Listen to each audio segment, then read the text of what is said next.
आप भाग रहे हो, अपने दिन का चैन, रात का सुकून आपने गारत कर रखा है और आपकी जिंदगी में वो चीजें पाने की बेइंतहा चाहत है, वो लग्जरी जो आप इंटरनेट पर देखते हो, इंस्टाग्राम की रील्स में देखते हो या यूट्यूब पे ब्लॉगर्स की लाइव देखते हो। आपको वो सब लग्जरी हासिल करनी है एनी हाउ। आप उसमें जायज नाजायज हराम हलाल कुछ सोच ही नहीं रहे हो, और इसके साथ साथ आपको जो सुकून गारत हो चुका और एहसास कमतरी जो आपके अंदर जन्म ले चुका, वो अलग।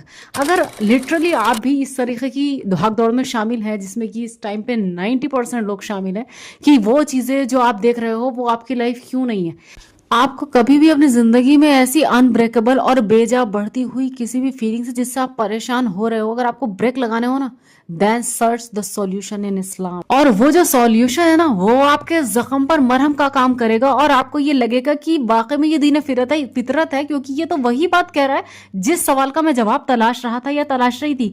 नबी करीम सल्लल्लाहु अलैहि वसल्लम इस हदीस में इरशाद फरमाते हैं, अगर इंसान को सोने से भरा हुआ एक जंगल मिल जाए तो दूसरे की ख्वाहिश करेगा, और अगर दूसरा जंगल मिल जाए तो तीसरे की ख्वाहिश करेगा।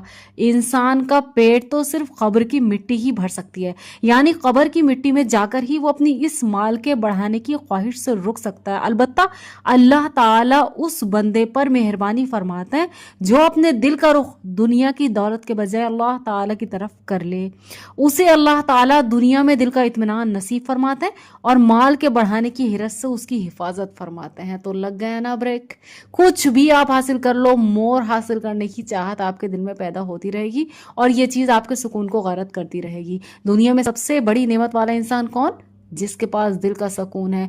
और दिल का सुकून में जो इसलिए इस तरफ कहा गया कि अल्लाह की तरफ अपना रुख मोड़ ले, तो अल्लाह की तरफ रुख किस तरह मोड़ ले, इस चीज को हमें जानना है जिससे जो हमारे पास मौजूद है हम उसमें इस्तिग़ना हासिल कर लें और वही हमारे दिल का सुकून बन जाए। और जब हम उस पर सुकून के बाद शुक्र अदा करते हैं तो उन नेमतों को बढ़ा दिया जाता है। तो these are the shortcuts to be a successful person in your this life and that life.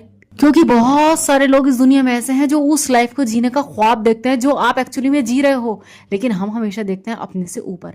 तो ये चीज, ये हदीस सुनने के बाद डेफिनेटली आपकी जो ये दिल का सुकून लुट जाने वाली भागदौड़ है ना, इस पर ब्रेक लगेगा और आप ये सोचोगे कि जो मेरे पास मौजूद है पहले मैं उसे इंजॉय करूं, उसका शुक्र अदा करूं अल्लाह ताला से, और फिर वही शुक्र ना आपके खुश रहने का रीजन बन जाएगा। I hope you will think about it. जज़ाकल्लाह खैर।